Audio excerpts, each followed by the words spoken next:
Howdy, folks. I'm Rebecca Jolly, the Jolly Alchemist, here today to do a neutrino forecast for Monday, the 13th of October, 2025.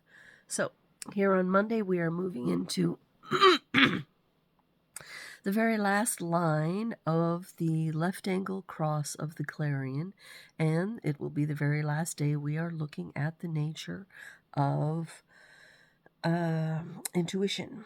57, this gate for the day and for this grouping. And it will also be the last that we are looking at that energy for this year. We will, of course, run across it perhaps as we run through the transits, but our left angle crosses only happen twice a year, and we've already had the first clarion back in like April, I think. So, here we are, the last final version of the clarion. And now I can tell the story about Ra. It's not really a story, but he says with these 6 lines of the clarion, they, they're living by intuition, they're learning to handle the nature of shock, and the underlying energy for that is 62 and 61. So, mysteries of the universe and attention to detail. 61 is all the way up here, coming out of the crown, the mysteries of the universe, and then attention to detail is right here in 62. So as they're doing this sort of a life, Ross says that they will tell you what their intuition is, but only when they're on the roof. So those 6-line beings, they're squirmy things. That interregnum, that period when they go up on the roof, so between roughly 30 and 50. They're sitting up above, they're watching. If somebody asks them, they're like, yeah, sure, I'll tell you what I see. Boom. But after that, they're just really living it, they're doing it. And of course, our 6-line beings are always less interested in the hexagram itself than in the transition into the next line. And so you really have to look at what is in the next yard, what's the next line coming after that. And of course, we will be looking at both of these. For 57, line 6, that will be 32.1 conservation. So let me just get right in this and start explaining the idea. Line 6 is utilization based on intuitive problem solving. So it's being able to intuitively solve problems. We really are seeing something where intuition has gone into the body. But of course, when you talk to these people, and I'm one of them, they say as a tendency, it's not my intuition at all, it's my body. They're looking for something more. They're looking for the answers, the magic. In fact, this is one of those gates and lines when I first read it for myself, because I do carry this 57 line 6. It pierced me to my core, because it said these people are always looking for the magic.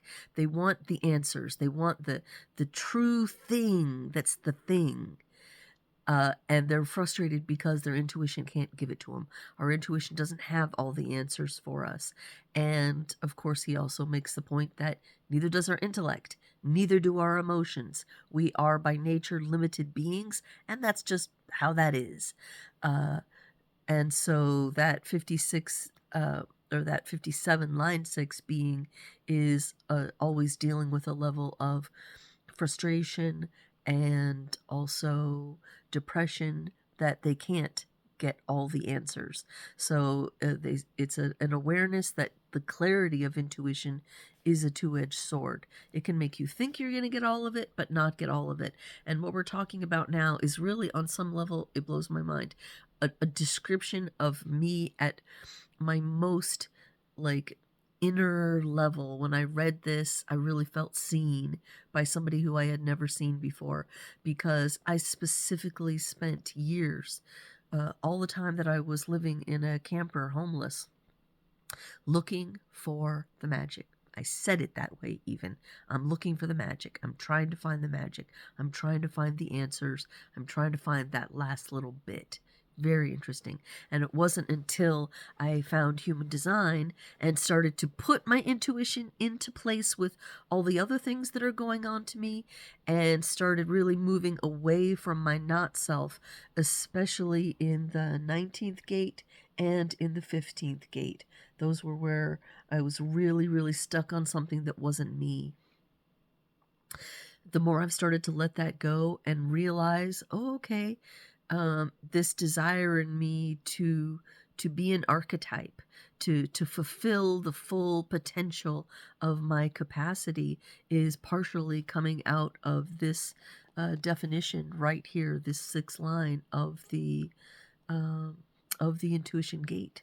So, very interesting. And what's coming next for it is 32.1. That's conservation. So, that's looking at all the bits and pieces. That's, of course, here in the channel of success. And, of course, so those six line beings are partaking of some of this fear of failure. They see a lot out there. Okay, we're all already moving into the other one, so I'm not going to go into that one quite yet. But it's this desire to not fail by noticing all the parts and sensing all the things that are out there. And I definitely have felt that too. All right, so the 57 line 6 does have an up arrow on it, and that is the ability to make the best out of a situation as one accepts that intuition alone is not always enough to ensure a successful process. Like I said, you're not going to get all of your answers through your intuition. It's good to follow it. It's good to understand what it's trying to teach you and come to terms with that process, which is, I can say, not an easy one because we're so head-centered that when that wisdom comes out of the body, we're really not wanting to listen to it. And it's such a weak little voice that it's easy to dismiss it. Yeah, it's a challenge. But the ability to make the best out of making the best of a bad situation. Yes, one of my favorite songwriters. That would be Ray Stevens. Yes. Don't want to make waves, can't you see? Bum, bum, bum, bum. 51, line 6. Moving on. That is called separation, the power to face challenges alone.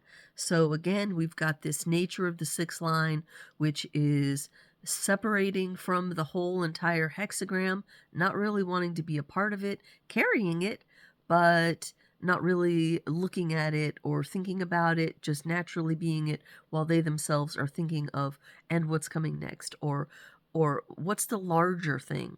Where's the purpose in it? Where's the authenticity in it? Where's the real thing in it?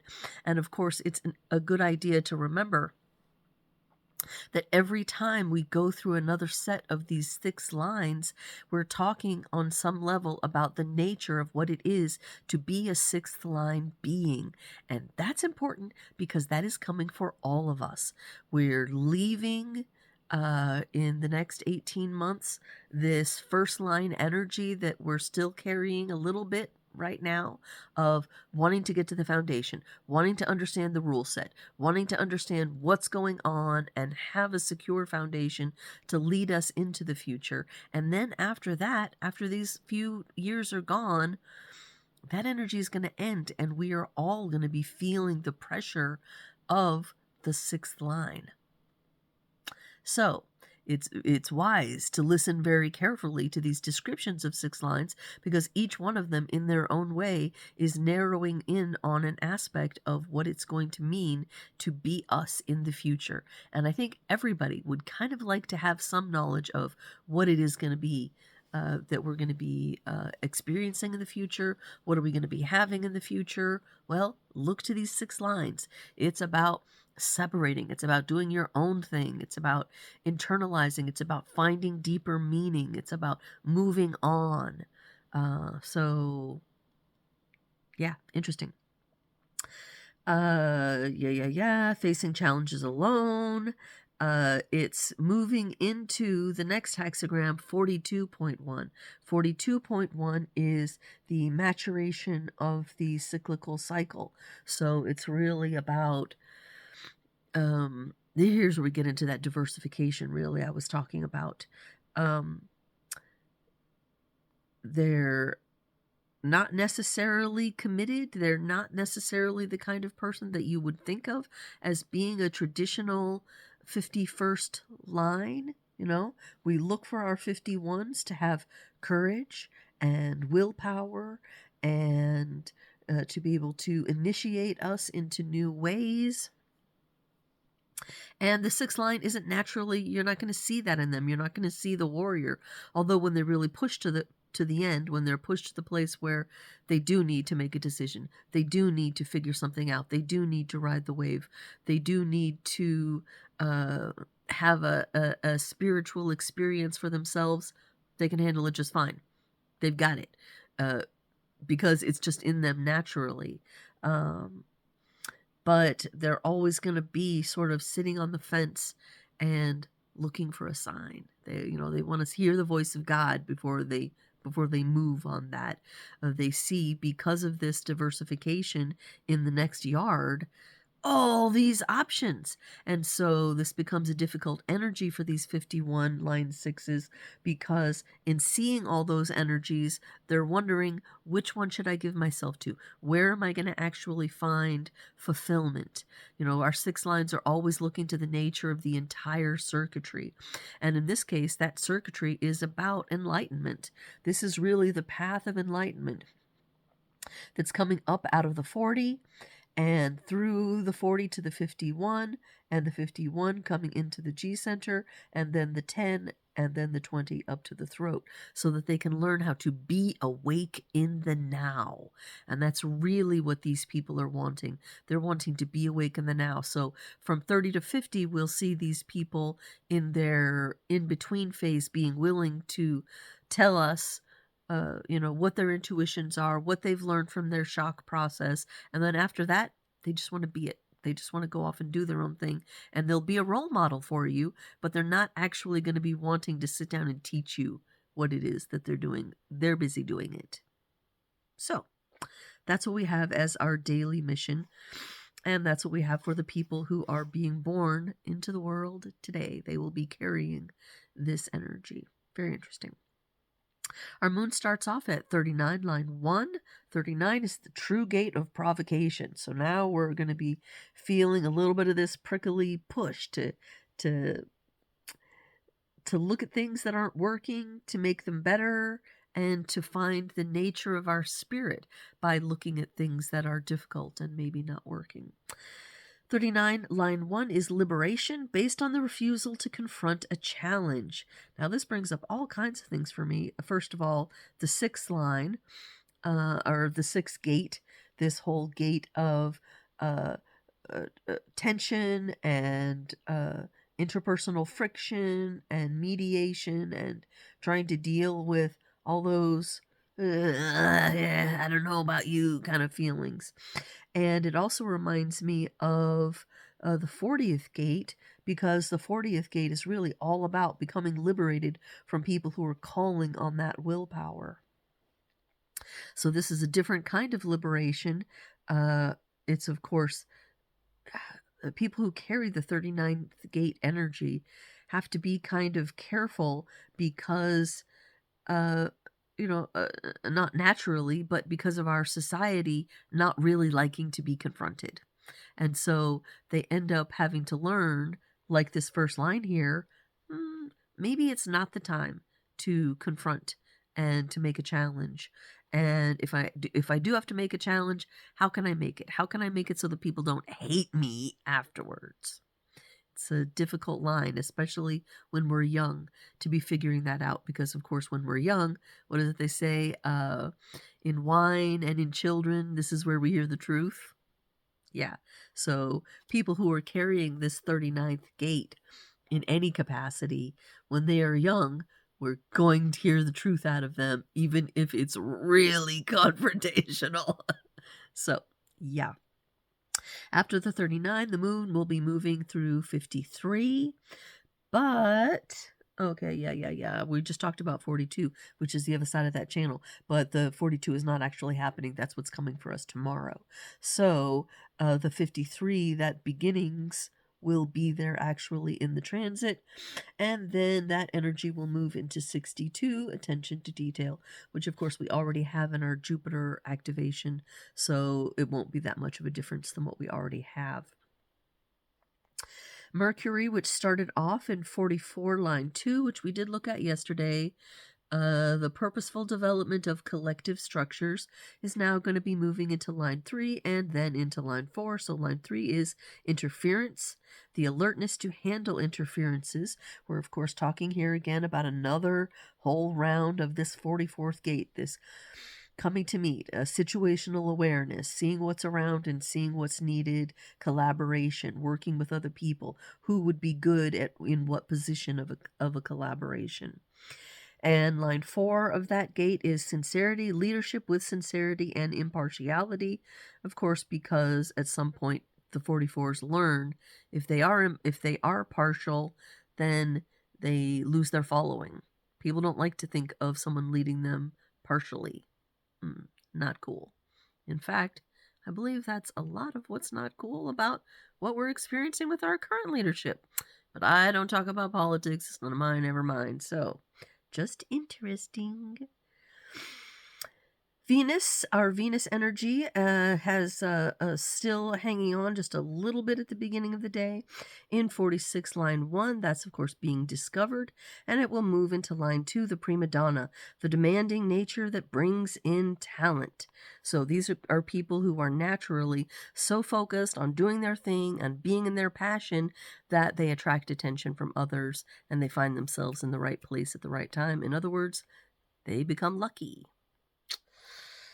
Yes, I have some more things to say about being lucky, but not yet. Not now. Not now. I'm a manifesting generator with a great luck-based idea. Oh my gosh, it's so awesome. But I have to run it by a few people first and let them say, okay, the world may be ready for this idea, but it's a doozy. I love it so much. All right. Mars. Our Mars energy starts off at 1-1, of course, left over from yesterday, where we were talking about... Why is this not written down? Fascinating. The things that get forgotten. Oh, it's because it was the day before. Manifestation, creation with unforeseeable timing. And it will be moving into the second line, which is ideals, expression conditioned by beauty and ideals. Now, this first gate is right here coming out of the G center, and it is the most yang gate that we have. So this is creation. Boom. This is making it, doing it, having it, seeing it, really, really going out there for it. In contrast, of course, to the second gate on the other side of the same position, which is very much looking inward, pulling inward. So 6 solid lines versus 6 broken lines. This is the energy of the 6 solid. So very initiative energy, moving out. I noticed something today. We have a possibility for 6 first lines showing up in people's designs, both at the very beginning of the day and at the very end of the day. And I thought that's very interesting because anytime we have such a preponderance of one kind of line, that makes for the people who are carrying probably ones on their other sides a really heavy emphasis on that. So what we're going to be having in 20 years when the people who were born today grow up is a human that is living in a 6-line time, wanting to get to the bottom, wanting to understand that exact energy that we're feeling in the world right now of, give me the foundation, let me know. This is the kind of person for whom I would definitely recommend Human Design. It will give them that foundational knowledge, ease their fears of not having enough, and then they will be able to share that knowledge with the world. So, interesting. We have 2 connections being made inside of the transit itself today, but they are not new energies for us, so I will just go over them very, very quickly. We have the 5125, this channel of initiation being lit, and we have the 2057, this, action in the moment, this flash of inspiration. So it's the energy of an improviser. We have the ability to be able to improvise and to be able to pioneer new things globally. And that does give us, for the whole entire day, throat definition, which is very, very important, especially for people who do not have internal throat definition, to be able to have some kind of access to get things out. So that's cool. Our song for today is Dante's Prayer by Lorena McKennett. Ugh, she is so powerful in putting together the feeling tone of her music with a real depth to lyrics. I probably should look up her design. Very interesting. I think I will do that as soon as I'm done with you people.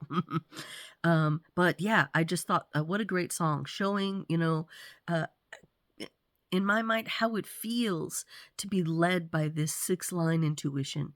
You're looking, you're in a dark forest, you're trying to find your way, you're trying to find peace, you're trying to find something that's going to work and have the answers for you, but you don't know. And you know you're heading into something that's scary and dangerous and likely to be shocked, but it's your path. You have to go there. And I thought, yeah, boy, it was deeply moving to me to hear that song. And I thought, yeah, for sure, that is today's song. So if you get a chance, swing back around. It's not a new song by Lorena McKennett, this Dante's Prayer, but it's definitely one I would consider an oldie but goodie as far as emotional support for our lives. Oh my gosh, I've gone so far over. Till next time, bye.